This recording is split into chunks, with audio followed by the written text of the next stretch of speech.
안녕하세요. 저는 경기도에 살고 있는 36세 여성입니다. 결혼한 지는 9년 정도 되었어요. 남편과는 대학 선후배 사이로 창업 동아리에서 만나게 되었는데요. 연애 5년에 결혼 9년, 합쳐서 총 14년 동안 한 남자만 바라보며 살았다고 할 수 있겠네요.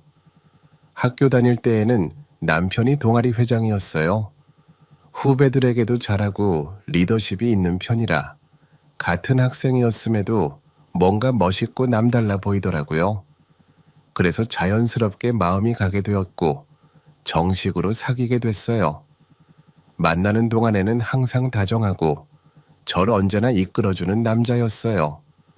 그래서 이 사람과 평생 함께하고 싶다는 생각이 들었죠. 그렇게 저희는 결혼하게 되었고 지금은 초등학교 1학년 딸과 셋이 살고 있어요. 남편은 대학교 때부터 남들처럼 졸업하고 바로 취업하는 것보다 창업을 하고 싶은 생각이 많았어요. 그래서 직접 창업 동아리를 만들어서 운영하기도 했고 몇 번이나 창업 경진대회에서 상도 타는 등 나름 능력이 있었답니다. 저는 남편과는 다르게 모험보다는 안정적인 걸 원했기 때문에 대학교를 졸업하자마자 취업을 했고요. 남편은 밤에는 과외나 대리운전 아르바이트를 하고 낮에는 창업 준비를 해서 결국 졸업하고 2년 만에 IT 관련 회사를 창업하게 되었어요. 창업 초기에는 여느 벤처 회사들처럼 직원도 없이 혼자서 1인 기업으로 운영했지만 점점 회사가 커지면서 투자 제안도 받게 되는 등 회사가 나날이 잘 되기 시작했어요. 어느덧 직원 20명을 둔 중소기업으로 성장하게 됐고요. 물론 남편 회사가 처음에 자리 잡을 때까지 저도 직장에서 퇴근하고 남편 회사에 가서 재무나 회계 관련 일을 도왔기 때문에 회사가 점점 자리를 잡는 걸 옆에서 지켜볼 수 있었어요. 그렇게 남편 회사는 꽃길만 걸을 줄 알았어요. 하지만 동업자와 함께 사업을 시작했을 때 좋았던 관계가 회사 규모가 커지면서 점점 의견 차이가 잦아졌고 결국 갈등이 심해지기 시작했어요. 그러다가 회사에 분열이 생기더니 끝내 남편의 동업자가 핵심 인력 몇 명을 데리고 회사를 나가버리더라고요. 그 일로 인해 회사가 외주를 받았던 중요한 프로젝트들을 일정에 맞춰 제대로 수행하지 못하게 되었고 그때부터 회사 사정이 급격히 나빠지기 시작했어요. 개발 중이던 프로그램을 정해진 날짜에 맞춰 완성하지 못하면 계약서에 명시된 대로 위약금을 물어야 했어요. 그런데 자금 사정도 좋지 않았고 핵심 업무를 담당했던 직원들이 빠져나가면서 남편은 회사 운영이 점점 더 어려워졌어요. 가장 급한 건 위약금 문제를 해결하는 거였는데 은행 대출을 알아보려고 했지만 이미 여러 신규 사업을 위해 기업 대출을 받아둔 상황이라 추가 대출은 불가능하다는 대답만 돌아왔어요. 남편은 그날 은행에서 돌아와 힘들어하는 모습이 역력했어요. 이미 낮에 은행에 다녀왔는데 대출이 더 이상 나오지 않는다는 이야기를 들었다고 하더군요. 저도 퇴근 후 남편 회사에 가서 법인 통장과 서류들을 정리해 봤는데 이번 달부터는 직원들 급여를 주는 것조차 버거울 거란 생각이 들더라고요. 그런데 남편은 직원들 월급보다 더 급한 건 위약금이라고 했어요. 위약금을 해결하지 못하면 회사 문을 닫아야 할 수도 있다는 말을 듣고 얼마나 막막했는지 몰라요. 그래서 제가 퇴직금 중간정산을 신청해 볼까 하는 생각도 했는데 남편은 그 돈으로는 턱도 없다고 하더군요. 이번 위기만 어떻게 넘기면 숨통이 트일 텐데 진짜 미치겠다고 말하는 남편을 보니 저도 마음이 무거워졌어요. 어떻게든 해결해 보겠다고 했지만 생각보다 쉽지 않았어요. 지인들에게 돈을 빌리는 것도 고민했지만 금액이 크다 보니 쉽게 말이 나오지 않더라고요. 그러던 어느 날이었어요. 시어머니가 아무 연락도 없이 갑자기 집으로 찾아오셨어요.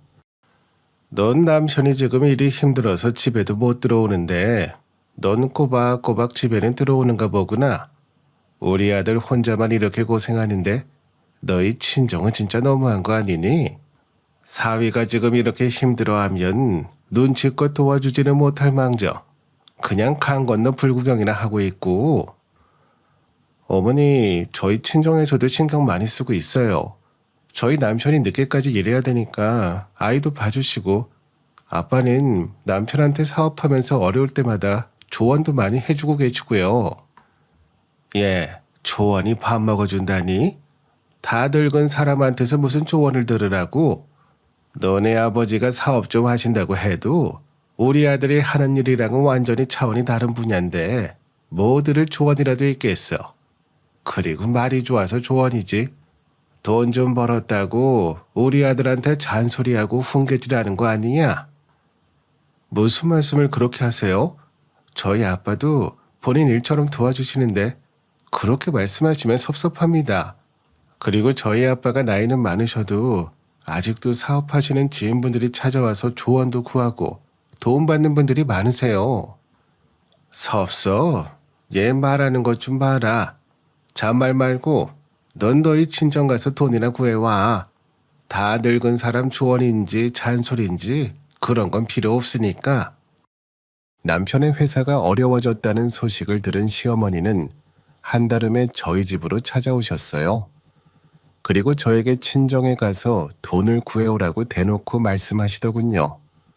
물론 아들이 어려운 상황에 처해 있으니 찬밥 더운 밥 가릴 처지가 아니라고는 하지만 저한테 돈을 받아오라고 하시는 말씀이 마치 맡겨둔 돈 찾아오라는 식으로 들리더라고요. 순간 정말 기가 차서 할 말을 잃었어요. 사실 저도 혼자서 몇 번이나 친정에 부탁해볼까 고민을 안 해본 건 아니었지만 이게 한두 푼도 아니고 차마 아빠에게 그 말을 꺼내기가 너무 어려웠거든요.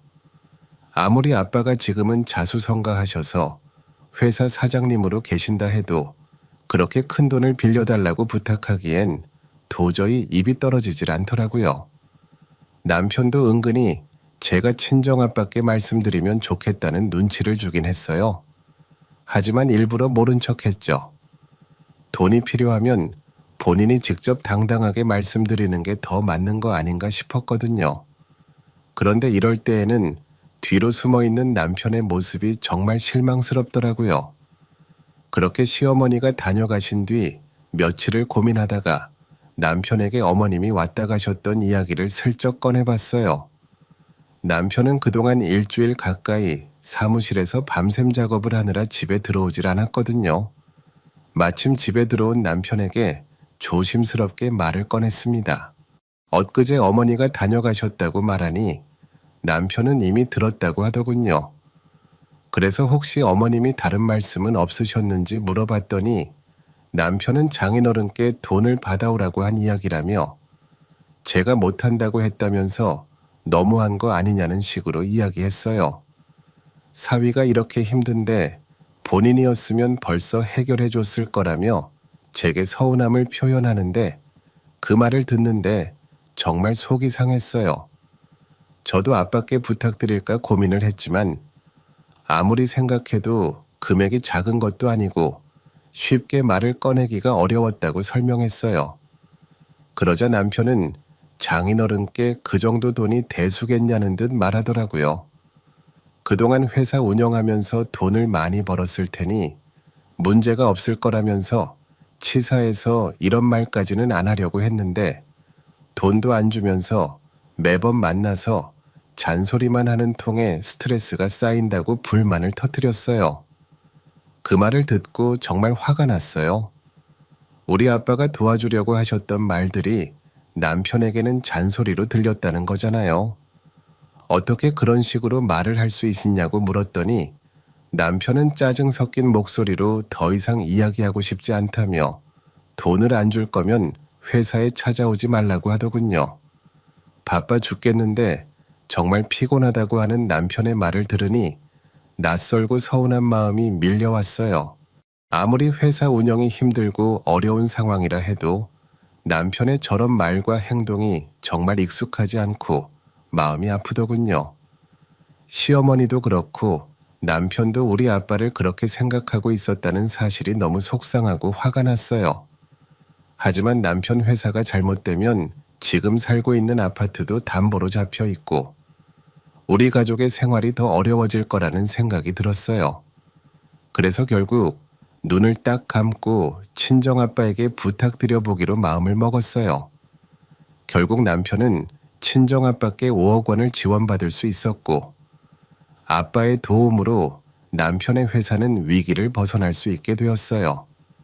그 이후로도 몇 번의 크고 작은 위기가 있었지만 그때마다 남편은 친정아빠에게 도움을 받으며 위기를 극복할 수 있었죠.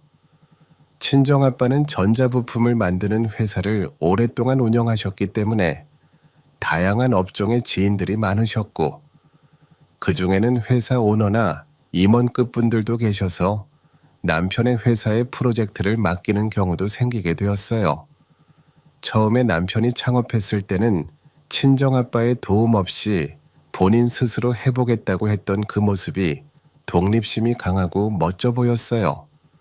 하지만 지금 생각해보면 그때는 젊은 나이에 쓸데없는 오기를 부린 게 아니었나 싶더라고요. 몇 번의 고비를 넘기고 나서야 남편의 회사는 점차 안정기에 접어들고 계속 성장하게 되었죠. 저는 남편에게 회사가 자리를 잡게 되면 조금씩이라도 친정아빠에게 받은 돈을 갚자고 여러 번 이야기를 꺼냈어요. 그런데 남편은 그때마다 아직 때가 아니라며 조금 더 기다렸다가 정리하자고 미루더군요. 한 번은 남편에게 다시 조심스럽게 말했어요. 이제 회사도 어느 정도 안정된 것 같으니 아빠한테 빌린 돈을 조금씩이라도 갚는 게 낫지 않겠냐고요. 그런데 남편은 장인어른이 돈을 갚으라고 재촉하시냐고 되묻더라고요. 그래서 제가 그럴 리가 있냐고 했죠. 우리 아빠가 그런 사람은 아니지만 그냥 제가 마음이 불편해서 빨리 갚고 싶다고 했어요. 어차피 남편도 나중에 갚을 생각이었지 않냐고 물어봤더니 남편은 한숨을 쉬며 갚을 생각은 있었지만 아직 때가 아니라고 했어요. 갑자기 자금에 문제가 생기면 다시 쪼들리며 살고 싶지 않다면서요. 저는 남편 말대로 지금은 때가 아니라고 하니 나중에 다시 이야기하자고 했죠. 그런데 남편은 그제서야 본심을 드러내듯 말했어요. 장인어른이 정말 돈을 빌려준 거겠냐? 딸과 사위니까 그냥 준 거 아니겠냐고요. 그 말을 듣는 순간 정말 서운했어요. 아무리 친정아빠라고 해도 그렇게 큰 돈을 쉽게 주시는 게 아닌데 남편이 그걸 당연하게 받아들인다는 게 너무 답답하더라고요. 그래서 남편에게 만약 아빠가 그냥 준다고 했더라도 당신이 거절했어야 맞는 거 아니냐고 했죠. 그러자 남편은 나도 생각이 있다면서 일단 조금만 더 기다려보자고 했어요. 남편의 말은 마치 제가 이상한 사람처럼 만들었지만 저는 계속 마음이 불편했어요. 아빠가 당장 돈을 갚으라고 강요하시는 것도 아닌데 저 스스로 이 문제를 빨리 정리하고 싶다는 마음이 자꾸 커져갔거든요. 그렇게 죄송스러운 마음을 안고 지내던 어느 날 볼일이 있어 친정집에 가게 되었어요. 친정집에 도착해서 마당을 지나가는데 차고에 세워져 있는 아빠의 낡은 자동차가 눈에 띄었어요. 평소에는 그냥 무심코 지나치곤 했던 건데 그날따라 유독 낡고 오래된 차가 눈에 들어오더라고요. 그 차를 보는 순간 왠지 아빠의 모습과 겹쳐 보이면서 마음이 묘해졌어요. 예전에는 아빠도 젊고 혈기왕성했던 시절이 있었을 텐데 이제는 나이도 들고 건강도 예전 같지 않으신 모습이 떠오르면서 괜히 마음이 아파졌어요. 그래서 문득 생각했죠. 아빠가 지금이라도 편하고 좋은 차를 타시면 좋을 것 같다고요. 그렇게 결심하고 바로 자동차를 알아보기 시작했어요. 어떻게든 조금이라도 좋은 걸로 바꿔드리고 싶다는 마음이 간절했죠. 친정아빠는 회사 대표이긴 했지만 항상 검소하게 생활하셨던 분이라 차에 대한 욕심도 별로 없으셨기 때문에 미리 여쭤보고 사면 거절하실 게 뻔해서 큰맘 먹고 외제차를 선물해 드리기로 했어요. 지인 소개로 차를 구입할 수 있었고 마침 프로모션도 진행 중이라 할부 조건이 나쁘지 않아서 계약하게 되었어요. 5년 동안 쪼개둔 적금이 있어서 선입금을 내고 나머지는 제 월급으로 감당할 수 있을 것 같아 제가 전적으로 부담하기로 했죠. 남편에게 차 이야기를 꺼냈을 때 알아서 하라고 하길래 남편도 저와 같은 마음일 거라 생각했는데 막상 차종을 알게 된 남편은 뭐 그렇게까지 하냐는 식으로 말해서 살짝 마음이 상하더라고요. 여보, 오늘 아빠 새 차 출고됐다고 하네. 깜짝 놀라게 해드리려고 우리 집으로 받기로 했어. 생각보다 빨리 나왔네. 근데 차종이 뭐라고 했더라? 저번에 말했잖아. 벤츠로 한다고. 뭐? 벤츠? 아니 나도 못 타본 차를 장인어른한테 사드린 거야? 그게 얼마나 비싼 건데? 지난번에 얘기했을 때도 나보고 알아서 하라며. 그래서 이왕이면 이 브랜드로 하고 싶다고 하니까 자기도 좋다고 했으면서 이제 와서 딴소리야. 내가 언제 브랜드 이름 들었으면 내가 펄쩍 뛰었겠지. 그걸 사라고 했겠냐? 뭔 여자가 이렇게 씀씀이가 커진 거야. 그 돈 있으면 내 차나 바꿔주던가. 씀씀이가 커지다니? 너 말 이상하게 한다? 그동안 내가 용돈 아껴가면서 모은 돈 보탠 건데 생돈 나간 것도 아니고. 그 돈이 그 돈이지 뭐가 달라. 그리고 장인어른이 그 큰 차 몰고 다니기 쉬울 것 같아? 제발 생각 좀 하고 행동해.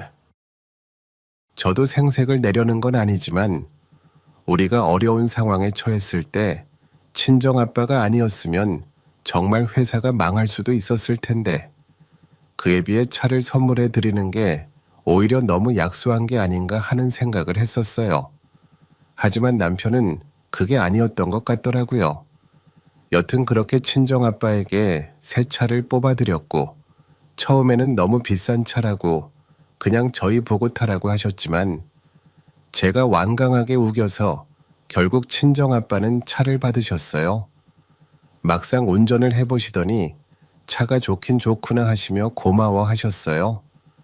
그 모습을 보니 뿌듯하기도 하고 왠지 모르게 울컥하는 마음도 들었어요. 아빠도 좋은 것 비싼 것 모르시는 분이 아니신데 그렇게 절약하면서 사신 건 다 우리 가족을 위해서 그러셨던 게 아닌가 싶더라고요. 시간이 한 달쯤 흘러 다시 친정집에 볼 일이 있어 방문했어요. 마침 퇴근하시는 아빠를 봤는데 낯이 익은 차를 타고 집에 들어오시는 겁니다. 처음엔 그냥 비슷한 차라고 생각했는데 가까이 가서 보니 그 차는 다름 아닌 남편의 차였어요.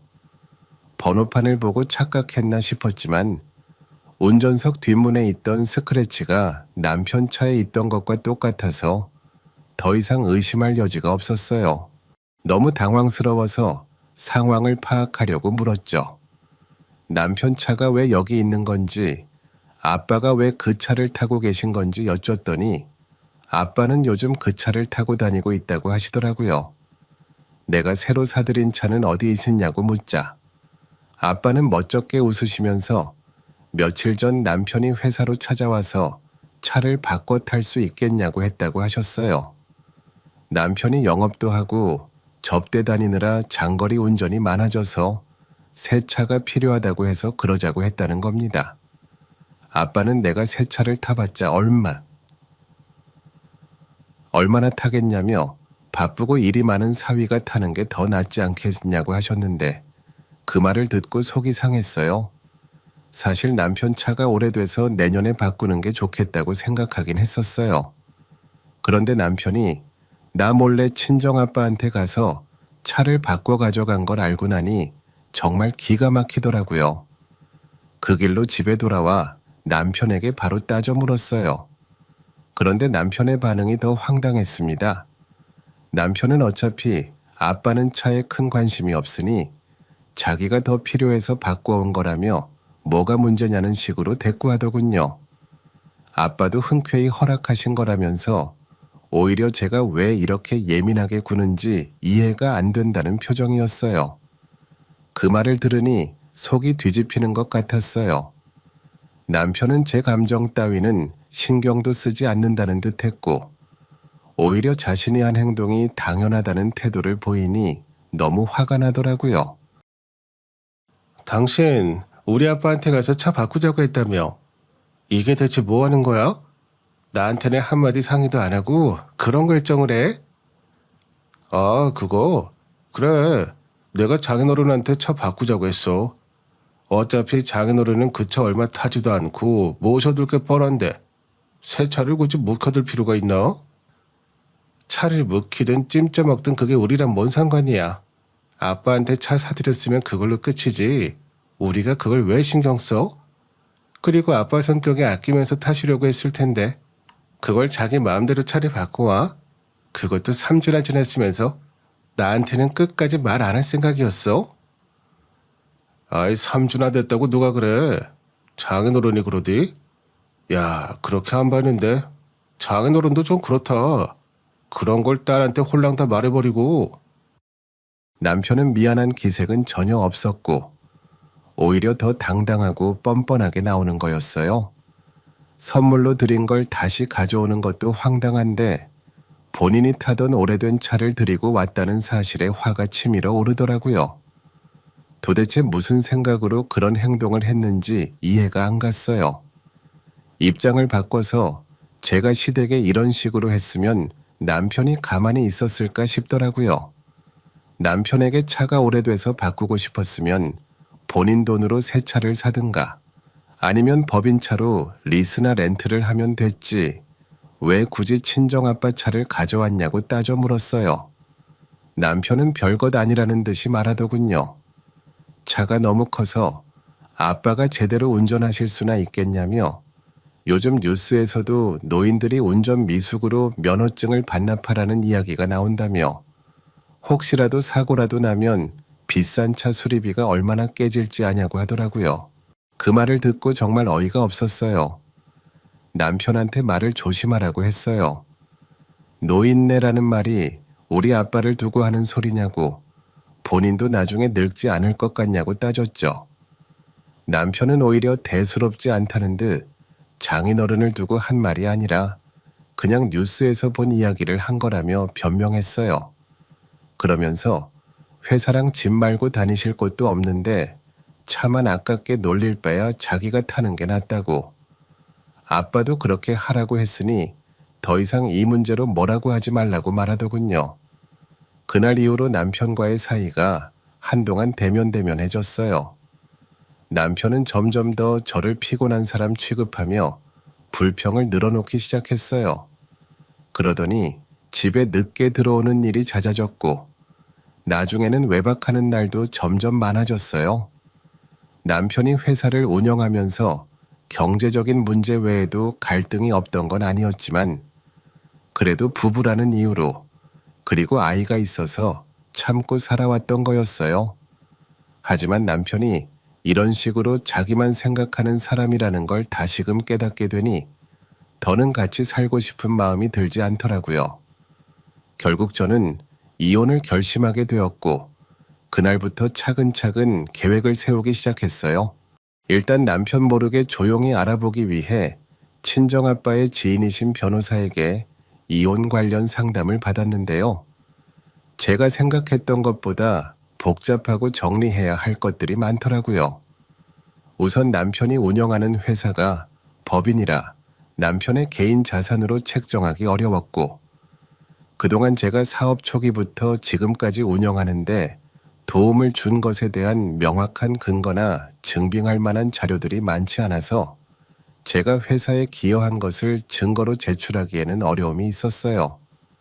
그래서 지금부터라도 그동안 남편 회사에서 제가 했던 업무에 대해 증빙 자료를 모으기 시작했고 직원들의 녹취록도 미리 준비해 두었어요. 게다가 제가 다니던 회사를 그만두고 본격적으로 남편 회사에 합류한 지 1년 정도가 되어서 재무와 회계 일을 총괄하고 있다 보니 회사의 중요 서류를 보는 것은 어렵지 않았죠. 그래서 그동안의 자료를 바탕으로 하나하나 다시 검토하기 시작했어요. 회사는 남편과 제가 둘이서 지분을 가지고 있었는데 그중 남편이 저보다 지분이 5%더 많았어요. 서류를 검토하다가 지분율을 가만히 보고 있는데 순간 아이디어가 하나 떠오르더군요. 그렇게 곧장 친정아빠의 회사로 찾아가게 되었어요. 아빠, 예전에 아빠가 장서방 사업 힘들 때 보태라고 도와준 5억이요. 얼른 정리해야 되는데 빨리 못 드려서 죄송해요. 무슨 그런 소리를 하니? 그 돈은 처음부터 받을 생각이 없었으니까 신경 쓰지 말거라. 어떻게 그래요? 아빠도 정말 피땀 흘려서 번 돈인데. 근데 혹시 장서방이 아빠한테 그 돈에 대해서 아무 말도 안 해요? 언제 갚겠다거나 아니면 앞으로 어떻게 하겠다는 얘기요? 그런 말을 했으면 내가 괜찮다고 하지. 가족끼리는 그런 걸 굳이 말 안 해도 되는 거야. 그나저나 장서방이 요즘 많이 바쁜지 내가 일전에 전화를 몇 번 했는데 받지를 않더구나. 아무리 일이 바빠도 건강 챙겨가면서 해야지. 친정아빠는 자식들을 끔찍하게 위하는 분이시라. 제가 남편과의 문제를 말씀드릴 때도 처음에는 저를 진심으로 말리셨어요. 아무리 남편이 은혜도 모르고 자기만 잘난 맛에 사는 사람으로 변해버렸다고 해도 그런 사위까지 걱정하시는 걸 보니 제 마음이 더 복잡해지더라고요. 하지만 저는 그동안 쌓인 이야기를 더 이상 혼자 끌어안고 있을 수 없어 모두 털어놓았어요. 그리고 이혼까지 고려하고 있다고 말씀드리자 아빠는 처음에는 단호하게 말리셨어요. 아빠는 부부가 살다 보면 이런저런 일이 생기기 마련이고 속상한 일이 있다고 이혼하는 건 옳지 못한 선택이라고 하셨어요. 다시 한번 생각해보는 게 어떻겠냐며 조심스럽게 설득하셨죠. 하지만 저는 이번 일이 단순히 차 문제 때문만은 아니라는 걸 말씀드렸어요. 차 문제만 놓고 본다면 남편이 제게 미리 얘기하지 않았다고 하더라도 알게 된 이상 차를 돌려드리라고 요구할 수 있었을 거라고요. 그런 부분에 대해선 이해할 수 있다고 했어요. 그런데 최소한 미안하다거나 다시 돌려드리겠다는 말을 했어야 하지 않겠느냐고 이야기하며 남편의 뻔뻔한 태도에 너무 실망했다고 말씀드렸어요. 그동안 제가 알던 사람이 맞나 싶을 정도로 변한 모습에 혼란스러웠다고 했죠. 그러자 아빠는 그게 남편의 성격이라며 사람이 하루아침에 성격을 바꿀 수 있는 게 아니라고 하셨어요. 미안한 마음은 있어도 표현을 못하는 걸 테니 제가 조금만 더 이해해주고 넘어가면 좋겠다고 말씀하시더라고요. 하지만 저는 이번 사건이 단순한 차 문제 때문이 아니라는 걸 다시 한번 강조했어요. 남편이 사업을 시작한 이후로 가정에 소홀해지고 점점 더 이기적인 태도로 일관해왔던 것에 지쳐버렸다고 솔직하게 말씀드렸죠. 제가 회사를 도와 합류한 이후에도 남편은 영업을 핑계로 골프 접대에 해외 출장까지 잦았고 알고 보니 그중 반은 그냥 유흥을 즐기기 위한 것이었어요. 여자 문제도 크지는 않았지만 몇 차례 걸쳐 알게 되었던 소소한 문제들도 있었죠. 그래도 아이 때문에 가정을 지키고 싶어서 참고 넘어가려고 했는데 이제는 남편이 친정까지 우습게 보는 모습을 보니 더 이상은 견딜 수 없을 것 같다고 했어요. 그 말을 들은 아빠는 더 이상 저를 말리실 수 없었던 것 같아요.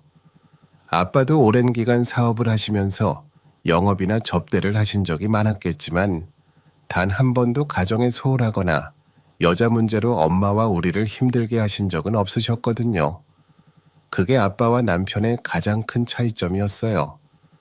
남편은 사업이 잘 되기 시작하면서 마치 자기가 모든 걸 이룬 것처럼 행동하며 가족이나 주변 사람들에게 고마워하기는커녕 오히려 자신에게 들러붙는 빈대처럼 여기더군요.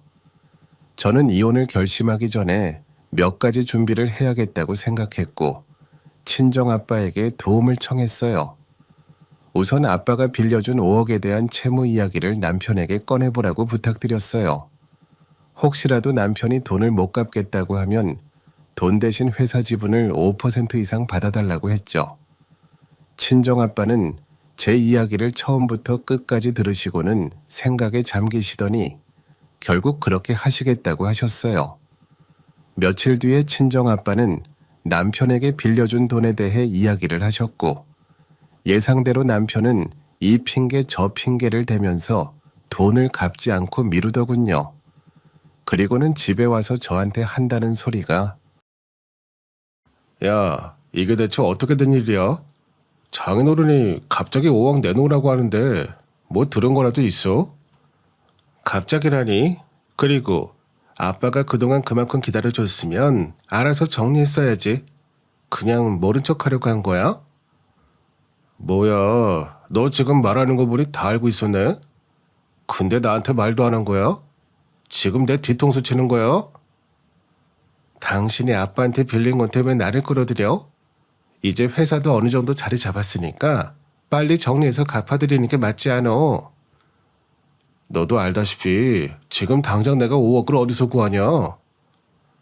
골프 치러 다닐 돈은 있고 어려울 때 도와준 장인 돈 갚는 건 아까워? 내가 언제 아깝다고 했어.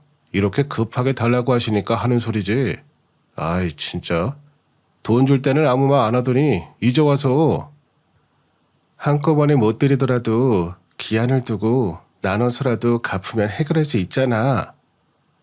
아이 몰라. 될 대로 되라 그래. 뭐 설마 장인어른이 돈 내놓으라고 사위 고소라도 하겠어? 남편은 끝까지 무책임한 태도로 일관했고, 그 뒤로도 몇 번에 걸쳐 친정아빠가 연락을 했지만 받지 않았어요. 출장을 핑계로 회사에도 나가지 않으며 계속 아빠를 피하기만 했죠. 결국 아빠가 변호사인 지인을 모시고 회사에 직접 찾아가자 그제야 남편도 사태의 심각성을 깨달았는지 당장 현금을 마련하기 어렵다며 조금만 더 시간을 달라고 했어요.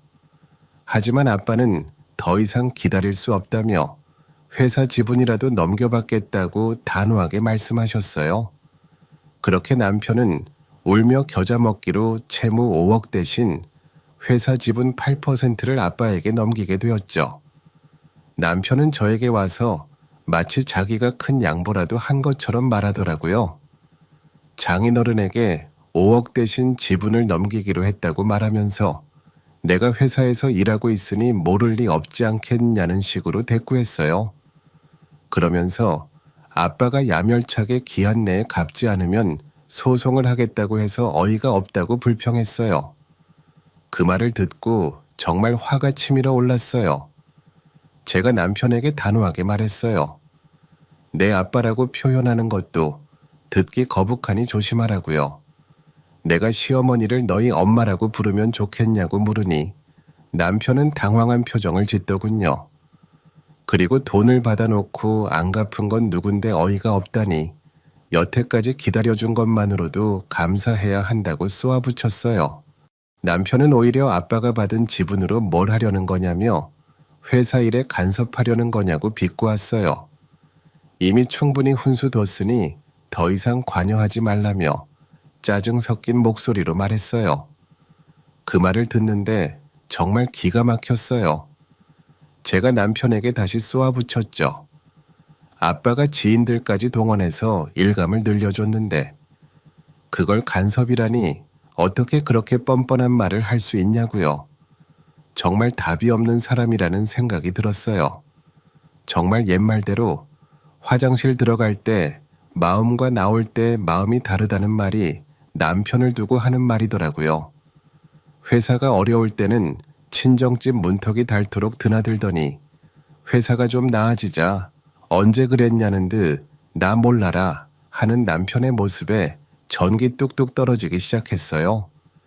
아빠에게 회사 지분을 넘긴 후 남편의 태도가 조금 바뀌었어요. 갑자기 꼬박꼬박 회사에 출근하기 시작하더라고요.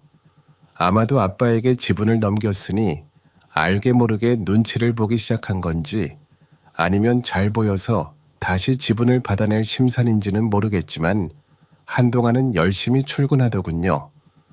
저는 아빠가 받은 8% 지분을 포함해 차근차근 그 다음 단계를 준비하기 시작했어요. 남편은 제가 그걸 준비하는지도 모른 채 오히려 저에게 부탁하더군요. 아빠에게 설득해서 넘긴 지분을 다시 받아오라는 말도 안 되는 요구를 하면서요. 처음부터 남편은 아빠에게 5억을 갚을 생각도 없었던 겁니다.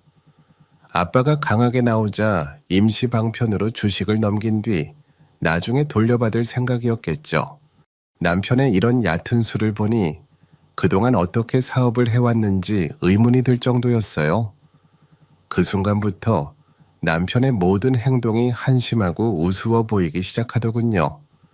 그렇게 친정아빠에게 드린 지분을 다시 받아오라는 부탁을 한 남편은 저에게 잘 보이기 위해 집에도 꼬박꼬박 일찍 들어오고 외식도 하자고 하는 등 속보이는 행동을 하기 시작했어요.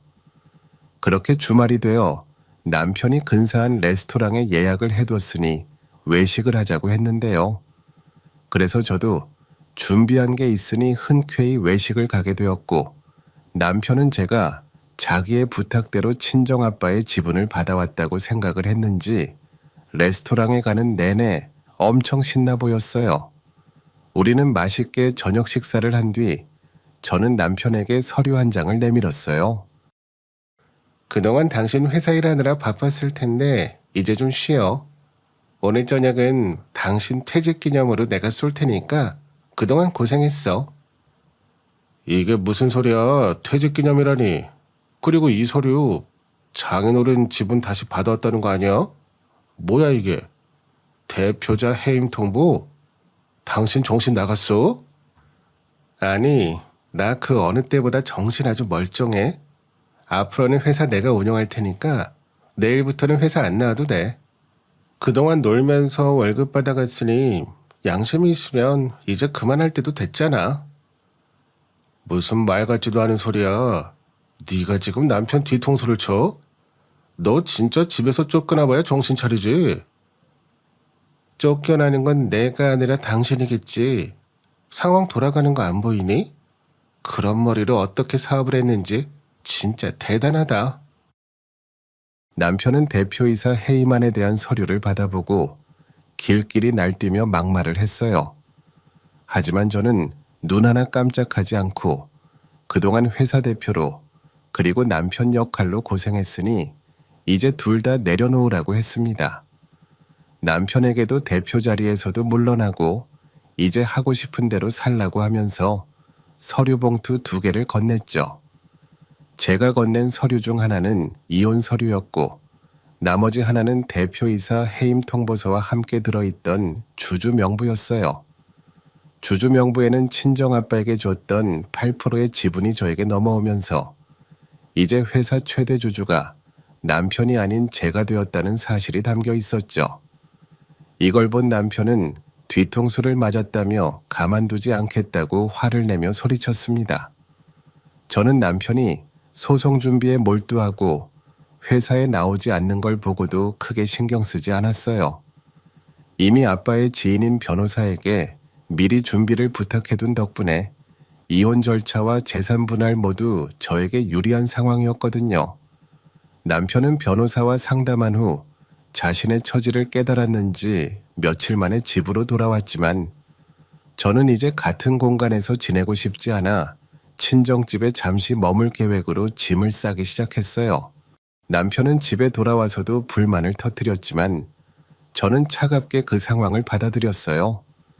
이제 남남이 될 사이인데 굳이 서로 아는 척을 할 필요가 없다는 생각이 들었거든요.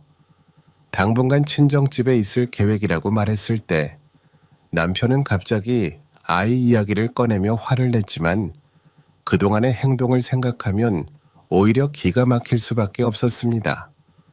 저는 남편이 적반하장으로 화를 내는 모습을 보고 더 이상 대꾸할 가치가 없다고 생각했고 그날 바로 아이와 함께 친정집으로 갔어요. 다음 날 남편은 회사로 와서 대표이사실에 들어갔지만 이미 사무실은 제가 사용하는 집무실로 바뀌어 있었고 대표이사 명패도 제 이름으로 교체되어 있었어요. 그 모습을 본 남편은 이성을 잃고 사무실 물건을 집어던지며 난동을 부리기 시작했어요. 마치 자신이 배신당한 것처럼 소리치며 처음부터 자신을 쳐낼 계획을 세워둔 것이 아니냐고 따지기까지 했어요. 저는 남편이 자신의 잘못을 전혀 반성하지 않는 모습을 보고 이 사람은 더 이상 회복 불가능하다는 확신이 들었습니다. 결국 저는 보안 요원을 불러 남편을 회사에서 쫓아냈고 이후 남편은 다시는 회사에 발을 들일 수 없게 되었어요. 며칠 뒤 이 소식을 들은 시어머니가 회사로 찾아왔어요. 시어머니는 회사 입구에서부터 보안 요원에게 제지를 받았고 그 모습에 화가 머리끝까지 치솟은 시어머니는 대표이사실에 들어오자마자 막말을 퍼부으셨습니다. 너 이게 무슨 되먹지 못한 짓이야? 어디 할 짓이 없어서 남편 등을 쳐먹어? 넌 너희 집에서 그렇게 배웠어? 어머님 아들이랑 저 이혼 소송 중이고 그 사람은 이제 회사에서 해임됐으니까 앞으로 이렇게 찾아오지 마세요. 안 그러면 경찰 부릅니다. 이거 봐라. 말하는 꼬락서니가 네가 그동안 성질머리 숨기고 살다가 회사 뺏고 나니 본색을 드러내는구나. 내가 그냥 보고 넘어갈 것 같아? 그동안 어머님 아들 사업하느라 저랑 우리 친정을 얼마나 들들 볶았는지 기억 안 나세요? 근데 어쩌죠? 그 잘난 아들이 회사 일은 등한시하고 골프에 술 접대, 밖에서 여자들까지 만나고 다닌 건 알고 계셨어요? 그러면서 누구한테 훈계하세요? 어머님 아들이나 간수 잘하세요. 시어머니는 처음에 제 말이 말도 안 된다고 믿지 않더군요. 그래서 믿지 못하겠으면 아들한테 가서 확인해 보라고 했고 그동안 제가 증거로 모아둔 자료도 있으니 궁금하면 법정에 나오라고 했어요. 그제서야 제 말이 사실이라는 걸 믿은 건지 더 이상 아무 말도 하지 못하고 꽁무니를 빼고 가버리더라고요. 예전부터 시어머니의 등살에 힘든 적이 많았지만 이제는 굳이 제가 그걸 참아가면서까지 당할 필요는 없었기에 그동안 못했던 말까지 다 쏟아내니 속이 시원했어요. 결국 남편과 저는 이혼하게 되었고 재산 분할도 저에게 유리하게 정리되었습니다. 함께 살던 집을 포함해 남편의 무책임했던 결혼 생활로 인해 친권과 양육권도 모두 제가 가져오게 되었어요. 남편은 회사도 가정도 집도 모두 잃고 빈털터리가 된 거죠. 처음엔 남편이 아이 양육비를 꼬박꼬박 보내왔는데 어느 순간부터 뜸해지더니 나중에는 아예 보내지 않더라고요. 더는 참을 수 없어서 최소한 아이 아빠로서의 도리는 해야 하지 않겠냐고 연락했는데 남편의 상황이 예상보다 훨씬 좋지 않았어요. 그는 본인 몫으로 받은 재산을 아껴 쓰기는커녕 주식에 투자했다가 몽땅 잃고 빈털터리가 된 상태였다고 하더군요. 그러고 나서 저를 찾아왔지만 저는 이미 마음을 굳혔기에 그를 받아줄 이유가 전혀 없었어요. 남편은 미안하다며 매달리기 시작했어요. 자신이 열심히 일한 건 가족을 지키기 위해서였다며 이제라도 다시 시작하자고 애원했죠. 저는 냉정하게 대답했어요.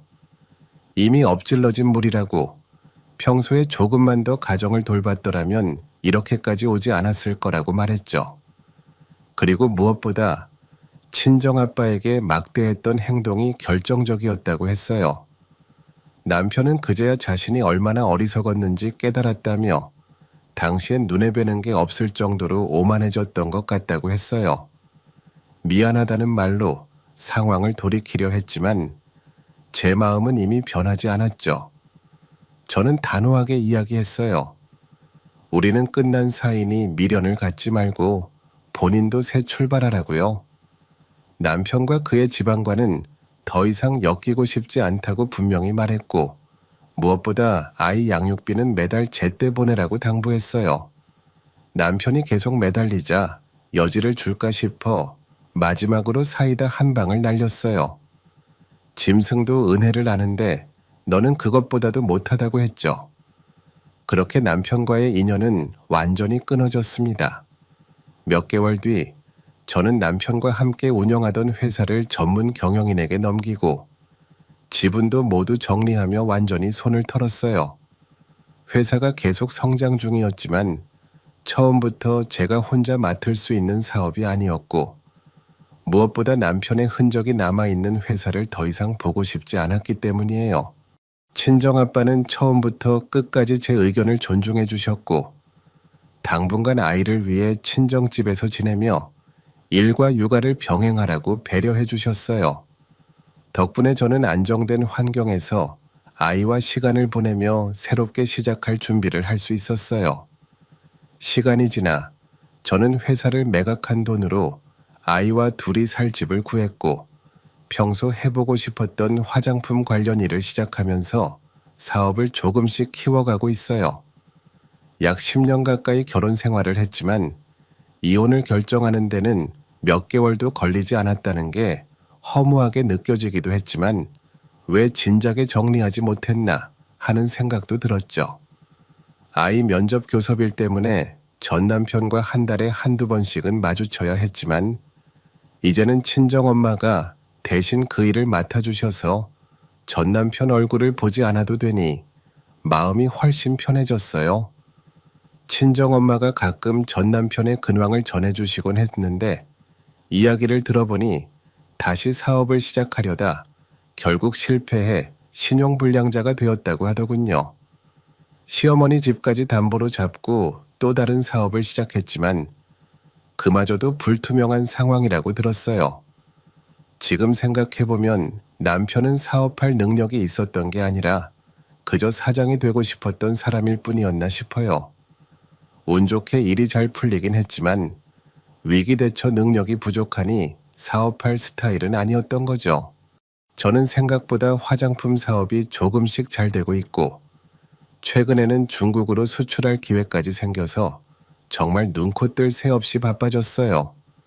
친정아빠도 운영하시던 회사를 다른 분에게 넘기고 이제는 손주를 돌보시며 여유로운 삶을 살고 계시죠.